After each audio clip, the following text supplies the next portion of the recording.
ക്യാരക്ടറാന്ന് മനസ്സിലായി. പപ്പേട്ടനെ കാണിച്ചു കൊടുത്തു ഇതെന്റെ ഒരു കൂട്ടുകാരനാണ്, അടിപൊളി ആക്ടറാണ്, എങ്ങനെയുണ്ട്? അപ്പൊ പപ്പേട്ടൻ പറയുന്നതിനെ കൊള്ളാം, ഇവനെ പിടിച്ച് മറ്റേ ക്യാരക്ടറിൽ കിട്ടുള്ളൂ. പിന്നെ പറയുന്നത് എന്റെ ഒരു കൂട്ടുകാരിയാണ്, പക്ഷെ ആളുകൾ അറിയേണ്ട ഒരു കഥയാണിത്. നേരത്തെ മാതൃഭൂമിയിലും മറ്റതിനെ പറ്റി ഒരു ഫീച്ചർ വന്നിട്ടുണ്ട്. ആക്ച്വലി ഇതൊരു മൾട്ടിലിംഗ്വൽ പടമാണ്. ആ മൂവിയിലിരിക്കുന്ന നോർമലായിട്ട് ആ പോകുന്ന റൂട്ടില്ല, അത് സ്ട്രേറ്റ് ആയിട്ട് റൈറ്റിൽ ഇൻഡിക്കേറ്റർ ഇട്ട് ലെഫ്റ്റിൽ പോകുന്നു വിചാരിക്കുമ്പോൾ സ്ട്രേറ്റിൽ പോയേക്കും. ഈ പോലീസ് ഓഫീസറെ ഡ്രൈവ് ചെയ്യുന്ന ഒരു എമോഷണൽ കണ്ടന്റ് ഇതിനകത്തുണ്ട്.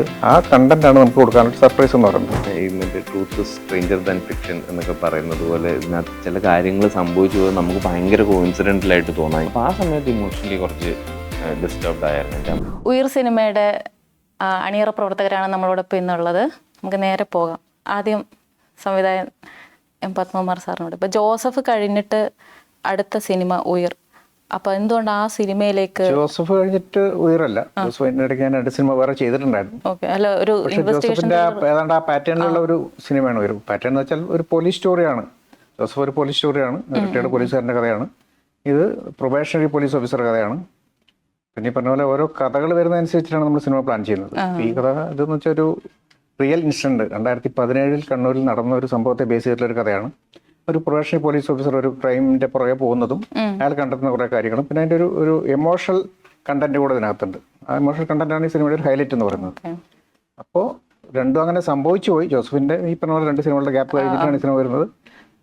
ഏത് സിനിമയായാലും ഒരു പോലീസ് ക്യാരക്ടർ ആണെങ്കിലും അല്ലെങ്കിൽ നമ്മൾ കുറച്ചുകൂടെ നമുക്ക് പേഴ്സണലി നമ്മളെ എമോട്ട് ചെയ്യുന്ന അല്ലെങ്കിൽ നമ്മളോട് കണക്ട് ചെയ്യുന്ന സിനിമകളാണ് ഞാൻ മാക്സിമം ചെയ്യാൻ ശ്രമിക്കാറ്. അതുപോലെ കണക്ട് ചെയ്ത ഒരു കഥയായതുകൊണ്ടാണ് ഉയരിലേക്ക് വന്നത്. ഇപ്പൊ ഈ ഉയറിന്റെ പോസ്റ്ററിൽ കണ്ടാൽ അതിന്റെ സൈഡിൽ 2 കുട്ടികൾ നിൽക്കുന്നതായിട്ട് കാണാമല്ലോ. അപ്പൊ ഈ സിനിമയിലെ ട്രെയിലറിൽ ചോദിക്കേണ്ട ഈ കുട്ടികൾ എന്തിയടാ എന്ന് ചോദിക്കണ്ട. അപ്പം സിനിമ ട്രെയിലറിൽ സ്റ്റാർട്ടിങ് ഉള്ളത് പൊട്ടക്കണ്ടിലൊരു സ്ത്രീയുടെ ബോഡി കിട്ടുന്നത്, പിന്നെ എൻ്റെ എത്തുമ്പോഴേക്ക് കുട്ടികളുടെ എന്തോ സംഭവമായിട്ട്. അപ്പോൾ ഇത് എങ്ങനെയാണ് ഇതിൻ്റെ ഒരു എവിടുന്ന് തുടങ്ങി ഇങ്ങോട്ട് പോകുന്നു എന്നുള്ളൊരു സിനിമ കണ്ടു കഴിയുമ്പോൾ കറക്റ്റ് കുറച്ച് വെയിറ്റ് ചെയ്യും. June 26 release ആയേക്കും. അതന്നാൽ നമ്മൾ ട്രെയിലർ കൊണ്ട് ഉദ്ദേശിക്കുന്നതാണ് അത് എങ്ങോട്ടാണ് പോകുന്നത് അറിയാനുള്ള ഒരു കുട്ടികൾ അവിടെ അങ്ങനെ വെച്ചതിനകത്ത് എന്തെങ്കിലും പർപ്പസ് കാണും. തീർച്ചയായും കാണുമല്ലോ, തീർച്ചയായിട്ടും ഉണ്ട്. റോഷൻ ഇതിന് മുന്നേ റോന്തില് പോലീസ് ഓഫീസറായിട്ട് ചെയ്തിട്ടുണ്ട്. അത് കഴിഞ്ഞിട്ട് വീണ്ടും ഒരു പോലീസ് ഓഫീസറുടെ വേഷമാണ്. അപ്പൊ ഇത് രണ്ടും ചെയ്യുമ്പോഴുള്ള ഡിഫറൻസ് അല്ലെങ്കിൽ ആ ക്യാരക്ടറിൽ നിന്ന് അതിപ്പോ പോലീസ് ഓഫീസറിനപ്പുറമാണല്ലോ ആക്ച്വലി ക്യാരക്ടർ എന്ന് പറയുന്നത്. അതിനകത്ത് ദിന്നാഥ് എന്ന് പറഞ്ഞൊരു പോലീസുകാരൻ, അവൻ പോലീസ് ആവാനും അവൻ പോലീസായിട്ട് എങ്ങനെ ജീവിക്കുന്നു എന്നൊക്കെ ഉള്ളതിൽ അവന്റെ ക്യാരക്ടർ വൈസ് ഡിഫൈൻ ചെയ്തിട്ടുള്ള കുറച്ച് രീതികളുണ്ട്. ഇതിനകത്ത് ഇപ്പൊ അജിന്ന് ഇവരെല്ലാരും വിളിക്കുന്ന ഈ പോലീസുകാരൻ വേറൊരു ക്യാരക്ടർ തന്നെയാണ്. ഇവർ രണ്ടുപേരും പോലീസ് കുപ്പായി ഇട്ടത് കൊണ്ട് ഒരേ ആൾക്കാരാവുന്നു. അപ്പൊ ആ റൈറ്റിങ്ങിലുള്ള ക്യാരക്ടറിൽ ഓൾറെഡി ഉള്ള ഡിഫറൻസസ് നമുക്ക് കറക്റ്റായിട്ട് പോർട്രേ ചെയ്യാൻ പറ്റിയാൽ, അത് ജെന്യുവൻ ആയിട്ട് പോർട്രേ ചെയ്യാൻ പറ്റിയാൽ ഓട്ടോമാറ്റിക്കലി ക്യാരക്ടേഴ്സ് വ്യത്യാസമാവും എന്നാണ് ഇതിൽ അട്രാക്ട് ചെയ്ത് ഈ സിനിമയിലേക്ക് അട്രാക്ട് ചെയ്ത്. എനിക്ക് ഇതിനകത്ത് ഈ ഇൻവെസ്റ്റിഗേഷൻ സ്റ്റോറി എന്ന് പറയുന്നതിന് അപ്പുറത്ത് പപ്പേട്ടൻ പറഞ്ഞതുപോലെ അത് ട്രാവൽ ചെയ്യുന്ന പാത്ത്, അതിനകത്തുള്ള ഒരു ഇമോഷണൽ ആംഗിൾ, പിന്നെ ഇയാളൊരു പ്രൊബേഷൻ എസ് എന്ന് പറയുമ്പോൾ ഇയാൾ പുതിയ എസ് ജസ്റ്റ് അങ്ങോട്ട് എസ് ആയതുകൊണ്ട് ഇയാളുടെ എസ് പോസ്റ്റ് അങ്ങോട്ട് ഉറപ്പിക്കാറായിട്ടില്ല. അപ്പോൾ ഭയങ്കര അമിതാവേശമൊന്നും ഇമ്മച്യൂരിറ്റി ഒന്നും ചുറ്റുമുള്ള ആൾക്കാരും അല്ലെങ്കിൽ ചിലപ്പോൾ ഒരു പോയിന്റ് ഒരു സിനിമ കണ്ടുകൊണ്ടിരിക്കുന്ന ആൾക്കാർക്കും വരെ തോന്നുന്നതിനകത്ത് വേറെ എന്താണ് ലേയേഴ്സ് ഉള്ളത്, എന്തുകൊണ്ടൊക്കെയാണ് ഇയാൾ ഇതിന്റെ പുറകെ തൂങ്ങുന്നത്, അങ്ങനത്തെ റീസൺസ് ഒക്കെ എന്നെ ഭയങ്കരമായിട്ട് ഹുക്ക് ചെയ്തു. പിന്നെ കുറെ നാളായിട്ട് പപ്പേട്ടൻ്റെ കൂടെ ഒരു പടം ചെയ്യണമെന്ന് ആഗ്രഹം ഉണ്ടായിരുന്നു. ഞാൻ ഇത് ശരിക്കും ആനന്ദമൊക്കെ ചെയ്ത് കഴിഞ്ഞിട്ട് ആദ്യം ഇങ്ങോട്ട് പ്രൊജക്റ്റുകൾ വന്നുകൊണ്ടിരുന്ന സമയത്ത്, ആദ്യമായിട്ട് നമ്മളെ ആസ് എൻ ആക്ടർ ഡയറക്ടേഴ്സ് ഒക്കെ അപ്രോച്ച് ചെയ്തുകൊണ്ടിരുന്ന സമയത്ത് കൂടുതലും പുതിയ ഡയറക്ടേഴ്സ് ഒക്കെ വന്നിരുന്നു. അതിനകത്ത് എന്നെ ഏറ്റവും ആദ്യം അപ്രോച്ച് ചെയ്ത ഒരു സീനിയർ എസ്റ്റാബ്ലിഷ്ഡ് ഡയറക്ടർ പപ്പേട്ടനായിരുന്നു. ഞങ്ങൾ 1-2 സാധനങ്ങൾ ഇതിനു മുമ്പ് ഡിസ്കസ് ചെയ്തിട്ടുണ്ട്. അപ്പോൾ എപ്പോഴും പപ്പേട്ടൻ്റെ കൂടെ ഒരു പടം ചെയ്യണമെന്നുണ്ടായിരുന്നു. ഒരു ജെന്യുവൻ ഓണസ്റ്റി ഒക്കെ ഉണ്ട് പപ്പേട്ടൻ ചെയ്യുന്ന സിനിമകളിൽ. എനിക്കത് ഭയങ്കര വർക്കാണ്. അപ്പൊ ഈ സബ്ജക്റ്റും കൂടെ കേട്ട് വർക്കായപ്പോൾ ഇമ്മീഡിയറ്റ്ലി ഇത് ചെയ്യാം എന്ന് തീരുമാനിച്ചു. ഇനി പറഞ്ഞതുപോലെ ദിന്നാഥും ഇതിനകത്തെ അജിയും തമ്മിൽ പോലീസ് യൂണിഫോമിലും അവരുടെ നക്ഷത്രങ്ങളിലും ഒക്കെ വ്യത്യാസമുണ്ട്. അതുപോലെ ആ ക്യാരക്ടറിന്റെ പോർട്രേയിലും വ്യത്യാസം വരുത്താൻ ശ്രമിച്ചിട്ടുണ്ട്. അത് ആൾക്കാർ കണ്ടിട്ട് വിലയിരുത്തട്ടെ. അതുല്യ എന്താണ് ഈ സിനിമയിലെ ക്യാരക്ടർ? ഞാൻ റോഷന്റെ വൈഫായിട്ടാണ് ക്യാരക്ടർ. ഷെഹന എന്ന ക്യാരക്ടറിന്റെ പേര്. അപ്പോൾ അവളുടെ ഈ ഇൻവെസ്റ്റിഗേഷൻ നടക്കുന്ന അല്ലാതൊരു ഫാമിലി സൈഡ് വരുന്നതും പിന്നെ അതിൽ നമ്മൾ ഇമോഷണലായിട്ട് എക്സ്പ്രസ് ചെയ്യുന്ന കാര്യങ്ങളൊക്കെയാണ് ആ സ്പേസിലാണ് ഞാൻ വരുന്നത്. ഇപ്പം ഡാസിറ കഴിഞ്ഞിട്ടുള്ള അടുത്തിറങ്ങുന്ന മലയാള സിനിമയല്ലേ, അതിന്നുള്ള ആദ്യം ടോട്ടലി വളരെ ഹോംലി ആയിട്ടുള്ള ഒരു ക്യാരക്ടർ. വിനോദ് സാറിന്റെ ഈ സിനിമയിലുള്ള എക്സ്പീരിയൻസ് ക്യാരക്ടറിനെ പറ്റി ചോദിക്കുന്നില്ല. എക്സ്പീരിയൻസിന് ഇത് ഒരു കാര്യം മാത്രം ഞാൻ റിവീൽ ചെയ്യാം. ഞാൻ ഇതിലൊരു തമിഴ്നായിട്ട് അഭിനയിച്ചിരിക്കുന്നു. ഓക്കെ. ടോട്ടലായിട്ട് എന്റെ പോർഷൻ തമിഴിലാണ് കോൺവെർസേഷൻ എല്ലാം തമിഴ്. പത്മകുമാർ സാറിന്റെ കൂടെയുള്ള എക്സ്പീരിയൻസ് പപ്പന്റെ കൂടെ ചെയ്യുന്നത് ഭയങ്കര ഇഷ്ടപ്പെട്ടു. കാര്യം എന്ന് വെച്ചാൽ അവിടെ ലൊക്കേഷനിൽ ഒരു ഷൂട്ടിംഗ് നടക്കുന്ന കൂടെ ആർക്കും അറിയത്തില്ല. അത്രയ്ക്കും വളരെ സൈലന്റ് ആയ ഒരു സിറ്റുവേഷൻ ആയിരിക്കും. ഞങ്ങൾ എന്തെങ്കിലും കളിച്ചും ചിരിച്ചും അവിടെ ആ സൗണ്ട് മാത്രം കേൾക്കും. മറ്റുള്ളവടി അങ്ങനത്തെ ഒരു പരിപാടിയില്ല. അതേപോലെ നിറയെ സ്വാതന്ത്ര്യമുണ്ട്. കാര്യം എന്താ വെച്ചാൽ ഇങ്ങനെ തന്നെ ചെയ്യണം, അങ്ങനെയല്ലേ, നമുക്ക് എന്ത് ചെയ്യാൻ പറ്റുന്നു ആ ടെറിട്ടറിയിൽ മാത്രം ആ ബ്ലോക്ക് ഫിക്സ് ചെയ്യും, നമ്മൾ അതിൽ തന്നെ പ്ലേ ചെയ്താൽ മതി. ഇപ്പൊ സാറിന് എങ്ങനെ ഈ സിനിമയിലേക്ക് എത്തുന്നത്? എനിക്ക് ചെന്നൈയില് ഒരു ഡയറക്ടറിന്, ഞാൻ മലയാള ഡയറക്ടർ മുറിവ് എന്ന് പറഞ്ഞ ഒരു പടം ചെയ്ത ഷമീർ ആണ് ചേട്ടന്റെ നമ്പർ കൊടുത്തിട്ടുണ്ട്. സോ ഇപ്പോൾ സ്റ്റാർട്ട് ചെയ്യുമ്പോൾ ഒരു ഡിസ്കഷൻ പോയിട്ടിരിക്കുന്നു, you just go and follow എന്ന് പറഞ്ഞ്. അപ്പൊ കുറെ ഫോളോ അപ്പ് എന്ന് പറഞ്ഞ കാര്യം കുറെ ശല്യം കൊടുത്താന്ന് അങ്ങനെ പറയാൻ പറ്റുമോ. സോ അങ്ങനെ കെയർ ചെയ്ത് ഈ പടത്തിൽ. അപ്പൊ കയറി കഴിഞ്ഞ് നല്ലൊരു ക്യാരക്ടർ കിട്ടി. ഇല്ല, ഇത് എന്റെ കരിയറിൽ ഞാൻ almost 2009 onwards I mean this industry. ഈ ക്യാരക്ടർ ഇത്ര വലിയ ക്യാരക്ടർ ഒരു ടോട്ടൽ ത്രൂ ഔട്ട് ആയിട്ട് വരുന്നത് ആദ്യമായിട്ട് ഈ പടമാണ്. വലിയ ക്യാരക്ടറാന്ന് മനസ്സിലായി. ഇതിനകത്ത് ആക്ച്വലി ഞാൻ ഫസ്റ്റ് നറേഷൻ കഴിഞ്ഞിട്ട് ഞാൻ പപ്പേന്റെ അടുത്ത് പറഞ്ഞത് മറ്റേ ലീഡ് എന്നുള്ള രീതിയിൽ നിൽക്കുന്നത് അജിയാണല്ലോ, എനിക്ക് ആക്ച്വലി ചെയ്യാൻ താല്പര്യം സാർ ചെയ്ത ക്യാരക്ടർ, അത് പറ്റുമോന്ന് ഞാൻ ചോദിച്ചായിരുന്നു. അപ്പൊ ഇതേ ചിരിച്ച് ആ ചോദ്യം ഒക്കെ തള്ളി. പക്ഷെ ഇതിനകത്ത് ഏറ്റവും എക്സൈറ്റിംഗ് ക്യാരക്ടർ എനിക്ക് പേഴ്സണലി ഏറ്റവും എക്സൈറ്റിംഗ് ക്യാരക്ടർ. അപ്പൊ അത് എക്സ്പീരിയൻസ് എങ്ങനെ ഉണ്ടായിരുന്നു? ഇതിനു മുമ്പ് അങ്ങനെയുള്ള ക്യാരക്ടർ ചെയ്തിട്ടുണ്ടോ? ഇല്ല, ഒരു മിക്കവാറും ഞാൻ പടങ്ങൾ ചെയ്യുമ്പോൾ ഒരു റോൾ ഇങ്ങനെ മാത്രം ഉണ്ടാവും. ഒരു പടം ഫുള്ളായിട്ട് ആ റോൾ ആ ക്യാരക്ടർ ഇതിൽ മാത്രമേ ഉള്ളൂ. நிறைய சேஞ்ச் ஓவர் உண்டா. ஸோ ஒரு അത് നിറയെ சொன்ன പഞ്ചായത്ത് ഞാൻ ഏതും പറയാൻ പറ്റത്തില്ല. അതാണ് ഒരു സിറ്റുവേഷന്. പേരും പറയാൻ പറ്റാത്ത അതന്നെ, പേരും പറയാൻ പറ്റത്തില്ല, ഒന്നും പറയാൻ പറ്റത്തില്ല. കാര്യം നിങ്ങൾ പടം കാണുമ്പോഴേ അത് മനസ്സിലാവാതെ. കാര്യം നമുക്ക് ഏത് പറഞ്ഞാലും അത് റിവീൽ ആവുമോ. സാറിന്റെ ഫസ്റ്റത്തെ സിനിമ തൊട്ടിട്ട് പിന്നെ ഇങ്ങനെ ഇത് വരുമ്പോ വ്യത്യസ്തമായിട്ടുള്ള ഓരോ സിനിമകളാണ് കാണുന്നത്. ആദ്യത്തെ അമ്മക്കിളിക്കൂട്, അത് കഴിഞ്ഞിട്ട് പിന്നെ ജോസഫ് വരെ വരുമ്പോൾ പല ജോണുള്ള സിനിമകളാണ് കാണുന്നത്. അല്ല, എനിക്കിഷ്ടമുള്ള സിനിമകളാണ് ഞാൻ ചെയ്യുന്നത്. എനിക്ക് സിനിമ ആദ്യം എനിക്ക് ഇഷ്ടപ്പെടണമല്ലോ. അപ്പം ഞാൻ പല കഥകൾ കേൾക്കുമ്പോൾ ആ കഥ എനിക്കിഷ്ടപ്പെട്ടാൽ, അതിപ്പോൾ ഞാൻ ഇന്ന സിനിമകൾ മാത്രമേ കാണൂ എന്നില്ലല്ലോ, എനിക്ക് എല്ലാത്തരം സിനിമകൾ കാണാൻ ഇഷ്ടമാണ്. അപ്പോൾ അങ്ങനെ എനിക്കിഷ്ടപ്പെടുന്ന കഥകൾ ഞാൻ കേൾക്കുമ്പോൾ എനിക്കത് സിനിമയായിട്ട് എൻ്റെ മനസ്സിൽ കാണാൻ പറ്റുന്നുണ്ടെങ്കിൽ അത് എന്നെ കൊണ്ട് പറ്റും എന്നുള്ളതാണ്. ചില കഥകൾ കേൾക്കുമ്പോൾ നമുക്കത് എങ്ങനെയാണ് അത് ഷൂട്ട് ചെയ്യേണ്ടത്, എങ്ങനെയാണ് അതിൻ്റെ ഫ്രെയിം എന്താണ്, ഒന്നും ചിലപ്പോൾ നമുക്ക് മനസ്സിലാവില്ല. അപ്പോൾ ആ കഥ നമുക്ക് ചെയ്യാൻ പറ്റില്ല എന്നാണ് അതിൻ്റെ അർത്ഥം. അല്ലാത്ത എനിക്ക് മനസ്സിൽ വിഷ്വലൈസ് ചെയ്യാൻ പറ്റുന്ന കഥകൾ ഞാൻ സിനിമയാക്കുന്നു. അത് ചിലപ്പോൾ പല ജോണർപ്പെട്ട കഥകളുണ്ടാവും. ഇതിപ്പോൾ ഒരു ത്രില്ലറാണ്. എന്നെ സംബന്ധിച്ച് ഒരു ഹ്യൂമർ ബേസ്ഡ് ആയിട്ടുള്ളൊരു സിനിമ ചിലപ്പോൾ ചെയ്യാൻ പറ്റില്ല, ഞാൻ അങ്ങനെ ചെയ്തിട്ടില്ല. അല്ലാത്ത സിനിമകൾ, നല്ല ഇമോഷണൽ സിനിമകൾ, ഫാമിലി ഡ്രാമ എല്ലാം ഞാൻ ചെയ്തിട്ടുണ്ട്. എല്ലാം എനിക്കിഷ്ടമുള്ള സിനിമകൾ ഞാൻ ചെയ്യുന്നു. അത് പ്രേക്ഷകരെ ഇഷ്ടപ്പെടുത്താൻ ശ്രമിക്കുന്നു. അതാണ് ഞാൻ ചെയ്യാറുള്ളത്. ഈ ഉയർന്നുള്ള പേര് ഈ സിനിമയിൽ കഥയുമായിട്ട് എത്രത്തോളം ബന്ധം? ഈ ഉയർന്നുള്ള പേരൊരു സസ്പെൻസ് ത്രില്ലറിന് അതെ, ഇമോഷണൽ കണക്ഷൻ ഉള്ളതുകൊണ്ടാണ് ഉയർ എന്ന പേര് വന്നത്. കാര്യം ഇത് പേരിലേക്ക് വരാൻ അങ്ങനെ എന്തെങ്കിലും നമ്മൾ പല പേരുകൾ ആലോചിച്ചാണ് ഇതിനു മുമ്പ് നമ്മൾ ആലോചിച്ച പല പേരുകൾ ആലോചിച്ചിട്ടൊന്നും നമുക്ക് ഇതിന് പെർഫെക്റ്റ് ആയിട്ട് മാച്ച് ആവുന്ന ഒരു പേര് നമുക്ക് കിട്ടിയിട്ടുണ്ടായിരുന്നില്ല. അപ്പൊ അവസാനമാണ് ഈ പേര് എങ്ങനെ വരുന്നത് വെച്ചാൽ ഒരു പർട്ടിക്കുലർ പെട്ടെന്ന് ഒരു മൊമെന്റിൽ വരുന്നതാണ് ഉയർന്നുള്ള പേര്. അങ്ങനെ വന്നാണ് ഉയർന്നുള്ള പേരും. ആ പേര് വന്നപ്പോൾ പൊതുവെ ഇതിന് മാച്ച് ആവുന്ന ഒരു പേരാണ്. നമ്മുടെ കഥയ്ക്കും നമ്മളെ ഏത് രീതിയിലുള്ള ഒരു സിനിമയാണ് നമുക്ക് പ്രേക്ഷകർക്ക് പിടികൊടുക്കാത്തൊരു പേരാണ്. അതിന്റെ പോസ്റ്റർ കണ്ടാലും ഈ ഉയർന്നുള്ള പേര് തമ്മിൽ ചിലപ്പോൾ പരസ്പര ബന്ധമില്ലാന്ന് തോന്നാം. പക്ഷെ തോന്നണം എന്നുള്ള ഒരു പ്രത്യേക അങ്ങനെ ഒരു ഫീൽഡിൽ തന്നെയാണ് ഉയർന്നുള്ള പേര് വെച്ചത്. റോഷന് ഈ സിനിമയിൽ ഒരു പിക്കപ്പ് എന്താണ്? ഈ സിനിമയിൽ എന്തെങ്കിലും ഓരോ സിനിമയിൽ ഓരോരുത്തർക്കും ഒരു എക്സ്പീരിയൻസ് ഉണ്ടല്ലോ, ഇത് എടുക്കാമെന്ന് തോന്നുന്നത്. അങ്ങനെ ഈ സിനിമയിൽ എന്താണ് റോഷൻ അങ്ങനെ? എനിക്ക് എല്ലാ സിനിമയിലും നമുക്ക് കിട്ടാവുന്ന ഏറ്റവും പോസിറ്റീവ് എന്ന് വെച്ചാൽ ഒരു നല്ല ഒരു ഷൂട്ടിംഗ് എക്സ്പീരിയൻസ് എന്നുള്ള സാധനമാണ്. കൂടെ ഉള്ള ആൾക്കാരോട് വർക്ക് ചെയ്യൽ എൻജോയ് ചെയ്യുക. എന്നും രാവിലെ എണീറ്റ് സെറ്റിലേക്ക് പോകുമ്പോഴത്തേക്കിനും ഒരു കൗതുകത്തോടെയും ഒരു സന്തോഷത്തോടെയൊക്കെ പോകാൻ പറ്റുക. അത് ഈ സിനിമയിൽ ഉണ്ടായിരുന്നു. എല്ലാവരും കൂടെ കൊളാബറേറ്റ് ചെയ്ത് വർക്ക് ചെയ്യുക എന്നുള്ളൊരു എക്സ്പീരിയൻസ് തന്നെയായിരുന്നു ഇതിനകത്ത് എനിക്കൊന്ന് ഞാൻ ഏറ്റവും അധികം എൻജോയ് ചെയ്തത്. ഞാൻ ലാസ്റ്റ് ഞാനും അർജുനും കൂടെ ഷൂട്ട് ചെയ്തിട്ടുന്ന പടത്തിന്റെ സെറ്റിൽ വെച്ചിട്ട് അജയ് ചേട്ടനെ ഒരു ദിവസം കണ്ടു. അപ്പൊ അന്ന് നമുക്കൊരു പടം ഷൂട്ട് ചെയ്തിട്ട് പോകുമ്പോൾ ആ സെറ്റിൽ കൂടെ ഉണ്ടായിരുന്നവരെ പിന്നെ എവിടെയെങ്കിലും വെച്ച് കാണുമ്പോൾ സന്തോഷം തോന്നുന്നുണ്ടെങ്കിൽ അതൊരു നല്ല ഷൂട്ടിംഗ് എക്സ്പീരിയൻസ് ആയിരുന്നു. അതാണ് എനിക്ക് തോന്നുന്ന ഒരു ഷൂട്ടിൽ നിന്ന് കിട്ടാവുന്ന ഏറ്റവും നല്ല കാര്യം. ബാക്കിയൊക്കെ നമുക്ക് ഓഡിയൻസ് ആയിട്ട് തരേണ്ട കാര്യങ്ങളാണ്, നമ്മൾ പ്രതീക്ഷിച്ചിരിക്കുന്നു. ഇപ്പൊ ഈ സിനിമയിൽ ഇപ്പൊ ബൈജു ചേട്ടനുണ്ട്, ശ്രുതി ഉണ്ട്. ശ്രുതിയുടെ ഒക്കെ ക്യാരക്ടർ എനിക്ക് തോന്നുന്ന സിനിമ അല്ലേ ഫുള്ള് ഉള്ള ഒരു ക്യാരക്ടറാന്ന് തോന്നുന്നു. എല്ലാം കീ ക്യാരക്ടേഴ്സ് തന്നെയാണ്. ബൈചേട്ടനും ത്രൂ ഔട്ട് ഉണ്ട്. സത്യം പറഞ്ഞാൽ അവരുടെ 3 പേരുടെ കഥയാണ് ശരിക്കും സിനിമ എന്ന് പറഞ്ഞാല്. അവരുടെ 3 പേരുടെ കഥയാണ്, ശ്രുതിയും വിനോദും ഹരീഷും. ഒരു 3 പേരുടെ കഥയാണ് അത്. അതിൽ കൂടെയുള്ള ഒരു ജേണിയാണ്. ആക്ച്വലി ഇതൊരു മൾട്ടിലിംഗ്വൽ പടമാണ്. വേണമെങ്കിൽ ഒന്നാണെങ്കിൽ പറയാം, ഞങ്ങൾ 3 പേര് തമിഴ് സംസാരിച്ചോണ്ടിരിക്കും. ആര്? ഞാന്, ശ്രുതി, ഹരീഷ്. ഓക്കെ. തമിഴുണ്ട്, കന്നഡ, ഒരു കന്നഡ സോങ് ഉണ്ട്, ഹിന്ദി ഉണ്ട്. പിന്നെ നമ്മള് കുറച്ച് ബോളിവുഡ് ആക്ടേഴ്സ് ഇതിനകത്തുണ്ട്. അത് നമ്മള് അത് ബോംബെയില് നമ്മള് വരുന്ന ത്രൂ ഔട്ട് ഉണ്ടോ അല്ലെങ്കിൽ ത്രൂ ഔട്ട് ഇല്ല. അവര് നമ്മളൊരു ക്ലൈമാക്സിനടുത്തുള്ള ഒരു പർട്ടിക്കുലർ പോർഷൻസ് മാത്രമേ ഉള്ളൂ. ഇപ്പം ഇതിന്റെ റൈറ്റർ നമ്മളുടെ ഇലവീഴ പൂഞ്ചിറ പോലെയൊക്കെയുള്ള സിനിമ എഴുതിയ റൈറ്ററാണ്, പോലീസുകാരനാണ്. അതെ. അപ്പോ അദ്ദേഹത്തിന്റെ ഒരു എക്സ്പീരിയൻസ്. പിന്നെ അതല്ല, നമ്മളിതൊരു റിയൽ പോലീസ് ഓഫീസറുടെ കഥയാണ്. പുള്ളിയുടെ ശരിക്കും റിയൽ ആളുടെ അനുഭവമാണ് നമ്മൾ സിനിമ. അൻഷാദ് എന്ന് പറയുന്ന ഒരു പ്രൊഫഷണൽ പോലീസ് ഓഫീസർ ആയിരുന്നു അദ്ദേഹം. ഇന്നിപ്പോൾ താനൊരു CA ആണ്. അദ്ദേഹത്തിന്റെ ജീവിതത്തിൽ ഉണ്ടായ ഒരു അനുഭവമാണ് നമ്മൾ സിനിമയാക്കുന്നത്. അപ്പോൾ പുള്ളിയുടെ ഭാഗത്തുനിന്നുള്ള കോൺട്രിബ്യൂഷൻസ് ഉണ്ട്. ഒരു പോലീസ് എങ്ങനെ ആയിരിക്കണം, ബിഹേവിങ് എങ്ങനെ ആയിരിക്കണം, പോലീസിൻ്റെ ആറ്റിറ്റ്യൂഡ് എങ്ങനെ ആയിരിക്കണം എന്ന കാര്യങ്ങളിലൊക്കെ അതുണ്ട്. പിന്നെ ഷാജിയുടെ കോൺട്രിബ്യൂഷൻ ഉണ്ട്. പിന്നെ നിഖിലാണ് ഇതിനകത്തുള്ള സ്ക്രിപ്റ്റ് എഴുതിയതിൽ. നിഖിൽ കെ മേനോനും ഷാജിയും കൂടെയാണ് ചെയ്തിരിക്കുന്നത്. പിന്നെ എടുത്തു പറയേണ്ട വേറെ കാര്യം അജയ്യുടെ ക്യാമറ വർക്കാണ്. അജയ്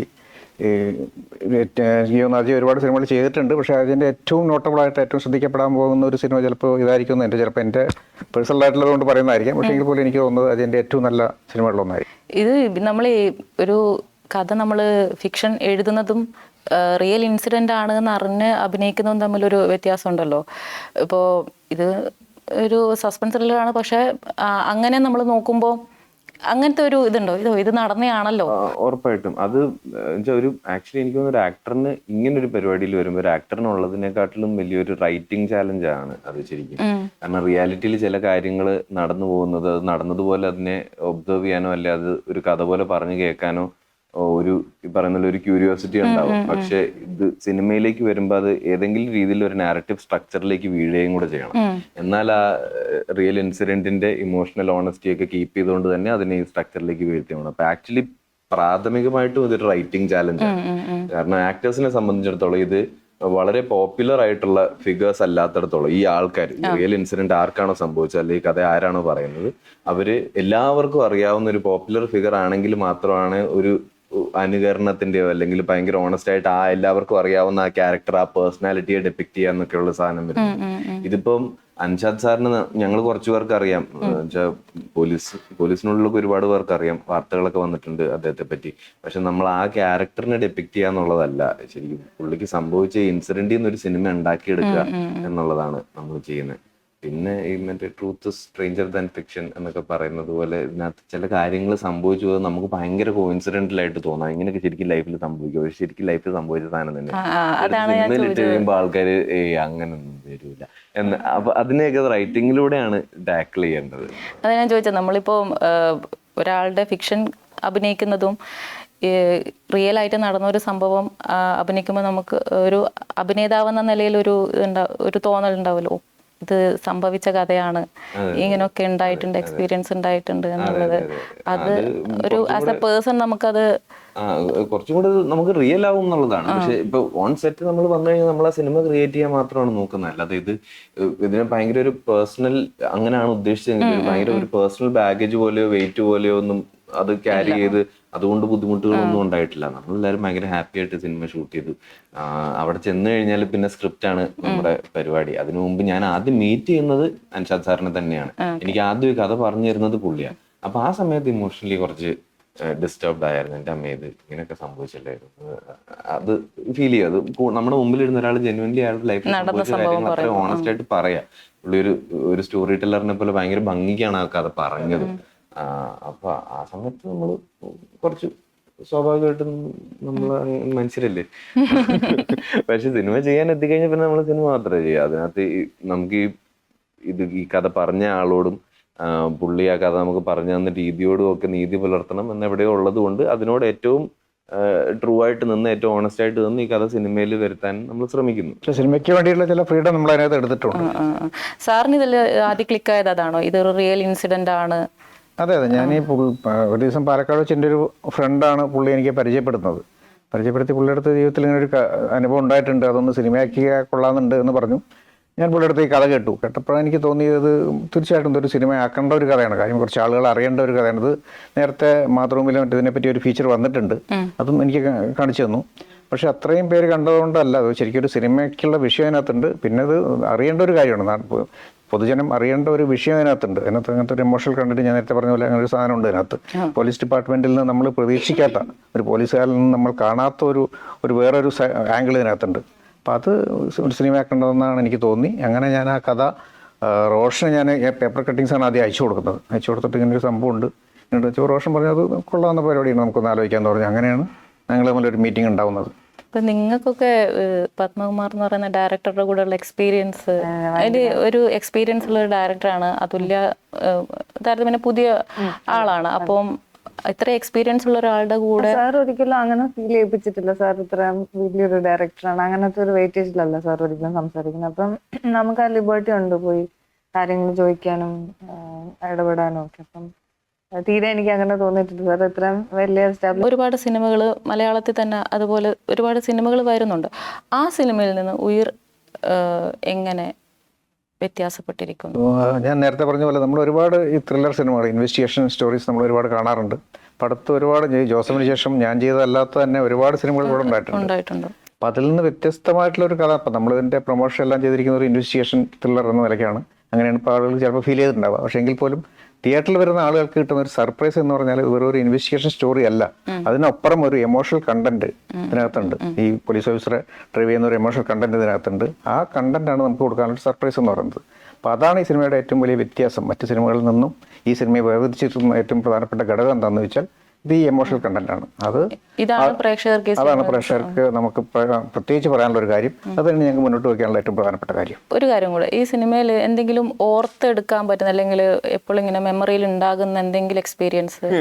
നമ്മുടെ മാത്രം രസങ്ങൾ അത് അതിലിപ്പോ കോയിൻസിഡന്റിൽ ഒരുപാട് കാര്യങ്ങൾ നടന്നു എന്ന് പറഞ്ഞു സർപ്രൈസിംഗ് ആയിട്ട്. അത് അങ്ങനത്തെ എന്തെങ്കിലും പറയാൻ? ഇത് ഇപ്പൊ നേരത്തെ ചോദിച്ച ചോദ്യവും കൂടെ ക്ലബ് ചെയ്തിട്ട് ഞാൻ പറയാം. എനിക്ക് തോന്നുന്നത് ഇത് ഭയങ്കര അൺപ്രഡിക്റ്റബിൾ ആയിട്ടുള്ള ഒരു പോക്കാ ഈ സിനിമയുടെ. അപ്പൊ ഞങ്ങൾ ഇത് വൃത്തിക്കൊക്കെ ചെയ്തിട്ടുണ്ടെങ്കിൽ അത് കാണുന്ന ആൾക്കാർക്ക് ആ എക്സ്പീരിയൻസ് കിട്ടുമായിരിക്കും. ആൻഡ് അത് ആസ് എൻ ഓഡിയൻസ് ഭയങ്കര എൻജോയബിൾ ഒരു എക്സ്പീരിയൻസ് ആയിരിക്കും തിയേറ്ററിൽ. നമ്മൾ തുടക്കത്തിൽ ഇപ്പൊ ഈ ട്രെയിലർ വെച്ചിട്ട് കുറച്ച് നേരത്തെ ഇതിന്റെ കഥ എന്തായിരിക്കും എന്ന് ഗെസ് ചെയ്ത് തുടങ്ങിയിട്ട് ഒരു പോയിന്റ് കഴിഞ്ഞപ്പോൾ ലോസ്റ്റ് ആയി പോയില്ലേ. ആ പോയിന്റ് മുതൽ അങ്ങോട്ട് പിന്നെ സിനിമ എങ്ങോട്ടാ പോകുന്നത് എന്നുള്ളത് ഹോപ്പ്ഫുള്ളി ആർക്കും പ്രഡിക്റ്റ് ചെയ്യാൻ പറ്റില്ല. അത് രസമുള്ള പോക്കായിരിക്കും എന്നുള്ളതാണ് എനിക്ക് തോന്നുന്നത്. അതുപോലെ തന്നെയായിരുന്നു ഇതിന്റെ ഷൂട്ടും പോയത്. എനിക്ക് പേഴ്സണലി ഇപ്പൊ ഇങ്ങനെ എടുത്ത് പറഞ്ഞാൽ ഷെയർ ചെയ്യുന്ന സെൻസ് ഉണ്ടാക്കുന്ന ഒരു കഥ എന്താന്ന് വെച്ചാല്, ഇത് ഞങ്ങൾ ഷൂട്ട് തുടങ്ങി, ഞങ്ങൾ കുറച്ചാൾ ഈ പടം ഷൂട്ട് ചെയ്തു. ഇപ്പൊ നാട്ടിലെ ഷെഡ്യൂൾ കഴിഞ്ഞു, പിന്നെ നമുക്ക് ഈ പടമായിട്ടൊന്ന് യാത്ര ചെയ്യണം, പുറത്തൊക്കെ പോയിട്ട് ഷൂട്ട് ചെയ്യണം. ഒരുപാട് സ്ഥലത്ത് ഷൂട്ട് ചെയ്തിട്ടുണ്ട്, കുറച്ച് സ്ഥലങ്ങളിൽ നമ്മൾ ഷൂട്ട് ചെയ്തിട്ടുണ്ട്. ഞങ്ങൾ തുടങ്ങിയത് വിരാജ്പേട്ടില, അവിടുന്ന് പിന്നെ ഞങ്ങൾ തലശ്ശേരിക്ക് വന്നു. തലശ്ശേരി ഞങ്ങൾ കുറച്ച് നാൾ ഷൂട്ട് ചെയ്തു. ഇത് കഴിഞ്ഞിട്ട് വീണ്ടും പടമായിട്ട് നമ്മൾ യാത്ര ചെയ്യണം. അപ്പോ പെട്ടെന്ന് ഇതിനകത്ത് നേരത്തെ നമ്മൾ പറഞ്ഞല്ലോ കുറച്ച് ഹിന്ദി ആക്ടേഴ്സിന്റെ ഒക്കെ ആവശ്യം വന്നു. അപ്പോ എനിക്ക് അവിടെ കുറച്ച് അധികം ആക്ടർ ഫ്രണ്ട്സ് ഉണ്ട്, എനിക്ക് അവിടെ അറിയാവുന്ന മൊത്തം ആക്ടേഴ്സാണ്. അപ്പൊ ഞാൻ ഇതിൽ നിന്ന് കുറച്ച് ആൾക്കാരൊക്കെ ഇങ്ങനെ ഞാൻ ഇടയ്ക്കിടയ്ക്ക് പപ്പേട്ടനെ കാണിച്ചു കൊടുത്തു. ഇത് എൻ്റെ ഒരു കൂട്ടുകാരനാണ്, അടിപൊളി ആക്ടറാണ്, എങ്ങനെയുണ്ട്? അപ്പൊ പപ്പേട്ടൻ പറയുന്നതിനെ കൊള്ളാം, ഇവനെ പിടിച്ച് മറ്റേ ക്യാരക്ടറിൽ കിട്ടുള്ളൂ. പിന്നെ പറയുന്നത് എൻ്റെ ഒരു കൂട്ടുകാരിയാണ്, അടിപൊളി ആക്ടർ. അപ്പൊ ഇങ്ങനെ ഞാൻ ഈ പടം തുടങ്ങുമ്പോൾ എനിക്ക് അറിയില്ല ഇവരാരുമായിട്ട് വീണ്ടും എനിക്ക് വർക്ക് ചെയ്യാൻ ഒരു ഓപ്പർച്യൂണിറ്റി ഈ സിനിമയിൽ ഉണ്ടാവും. These are actors working in Bombay. അപ്പൊ ഞാൻ എപ്പോഴും ആഗ്രഹിക്കുന്ന എനിക്ക് ഇവരോട് വർക്ക് ചെയ്യാൻ ഇഷ്ടമാണ്. So I am thinking okay maybe ഏതെങ്കിലും ഒരു ഹിന്ദി പ്രോജക്റ്റ് വരുമ്പോൾ അവരുമായിട്ട് വീണ്ടും വർക്ക് ചെയ്യാൻ പറ്റും. ആൻഡ് അവരും ഇടയ്ക്കിടയ്ക്ക് വെറുതെ പറയും എടാ ഏതെങ്കിലും മലയാളം പടത്തിലൊക്കെ. അപ്പൊ ഞാനിങ്ങനെ പറയുമായിരുന്നു മലയാളമൊക്കെ പഠിച്ചിട്ട് വാ, നമുക്ക് ഏതെങ്കിലും ഒന്നും ചെയ്യാം. I never expected that would happen in this film. അപ്പൊ എനിക്ക് അത് ഭയങ്കര രസമുള്ള ഒരു എക്സ്പീരിയൻസ് ആയിരുന്നു. ഈ പടം തുടങ്ങുന്ന സമയത്തും അതിന്റെ കേരളത്തിലെ ഷൂട്ട് ഏകദേശം തീരാറാവുന്ന വരെ പോലും ഇവരാരും ഈ സിനിമയിൽ ഇല്ല. പെട്ടെന്ന് ഇത് മാറി നമ്മൾ അവിടെ ചെല്ലുന്നു. ഞാൻ ഒരു ദിവസം സെറ്റിൽ ചെല്ലുമ്പോൾ എന്റെ കുറെ കൂട്ടുകാരോടെ ഞാൻ ഷൂട്ട് ചെയ്യുന്നു. അത് എനിക്ക് പേഴ്സണലി അതാ ഞാൻ പറഞ്ഞത്, എനിക്ക് മാത്രം രസമുള്ള ഒരു കഥയായിരിക്കും. ഇപ്പൊ ഇത് കേട്ടത് കൊണ്ട് എന്തെങ്കിലും ഒന്നും പറയാൻ പറ്റാതെ പടം ഇറങ്ങിയതിന് ശേഷം എന്തെങ്കിലും പറയണോ? പടം ഇറങ്ങിയതിന് ശേഷം ഒരുപാട് പറയാൻ കാണുമായിരിക്കും അല്ലെ? ഇല്ല, ഞാൻ പറയത്തില്ല, നിങ്ങൾ തന്നെ പറഞ്ഞേക്കും. കാരണം ഈ പടത്തിന്റെ അത് സ്പെഷ്യാലിറ്റി അതാണ്. ആ മൂവിയിലിരിക്കുന്ന നോർമലായിട്ട് ആ പോകുന്ന റൂട്ടില്ല, അത് സ്ട്രേറ്റ് ആയിട്ട് റൈറ്റിൽ ഇൻഡിക്കേറ്റർ ഇട്ട് ലെഫ്റ്റിൽ പോകുന്ന വിചാരിക്കുമ്പോൾ സ്ട്രേറ്റിൽ പോയേക്കും. സിനിമ അങ്ങനെ തന്നെ ആയിരുന്നു ഇതിന്റെ അല്ല ഷൂട്ടും? ഇപ്പൊ റോഷൻ പറഞ്ഞ പോലെ തന്നെ ഷൂട്ട് എക്സ്പീരിയൻസ് എനിക്ക് ഇതിൽ മിക്കവാറും പോയ ലൊക്കേഷൻ എല്ലാം എല്ലാ ലൊക്കേഷനും എപ്പോൾ ഷൂട്ടിൽ ലൊക്കേഷൻ പോയാലും അവർ പറയുന്നത് വെച്ചാൽ ലാസ്റ്റ് ടൈം ഈ പടം വന്ന ആ പടം വന്നെന്ന് വെച്ചാൽ. പക്ഷെ ഇതിൽ മിക്കവാറും പോയ ഷൂട്ടെല്ലാം ഫസ്റ്റ് ആദ്യമായിട്ടാണ് ഞങ്ങൾ ആദ്യമായിട്ടാണ് കാണുന്നല്ലോ. അവർക്കും ഒരു എക്സ്പീരിയൻസ്, ഞങ്ങൾക്കും ഒരു പുതിയ എക്സ്പീരിയൻസ്. അത് കൂർഗില് ഇരുന്ന ആ വീടെല്ലാം നോക്കിയാൽ ഫസ്റ്റ് ടൈം അവർ ആ ഷൂട്ടിങ് ചെയ്ത ഒരു ലൊക്കേഷൻ, അടിപൊളിയായ ഒരു ലൊക്കേഷൻ. അങ്ങനെയെല്ലാം കിട്ടുന്നത് തന്നെ ഒരു കാര്യം വെച്ചാൽ നമ്മള് മിക്കവാറും ടൂറിന് പോകുമ്പോൾ എവിടെയെങ്കിലും ഊട്ടി കൊടൈക്കനാൽ എവിടെയെങ്കിലും പോകും. പക്ഷെ ഇതുപോലെ സ്ഥലത്തിന് പോകുന്നതിന് ഇറ്റ്സ് റിയലി ഫോർച്ചുനേറ്റ് ആണ്. ഫസ്റ്റ് ഡേ ചെന്നിറങ്ങിയ സ്ഥലത്തിന്റെ ഒരു ഷോർട്ട് ട്രെയിലറിലുണ്ട്. അത് ആദ്യത്തെ ദിവസം ഷൂട്ടിന് നമുക്ക് തലേന്ന് രാത്രി ഞങ്ങളൊക്കെ എത്തി, പപ്പേട്ടനൊക്കെ മീറ്റ് ചെയ്ത് കിടന്നുറങ്ങി, രാവിലെ വണ്ടിയിൽ കയറി ഒന്ന് മയങ്ങി, പിന്നെ ചെന്ന് ഇറങ്ങിയപ്പോഴത്തേക്കും ഒന്നുമില്ലാത്തൊരു സ്ഥലം. ഇത് literally in the middle of nowhere, അങ്ങനെ ഒരു പരിപാടിയില്ല. അപ്പൊ ഓൾറെഡി പപ്പേട്ടന ഞങ്ങളും you figure out director figures out actor ആദ്യത്തെ കുറച്ച് ദിവസം ഷൂട്ടിനിടയിൽ.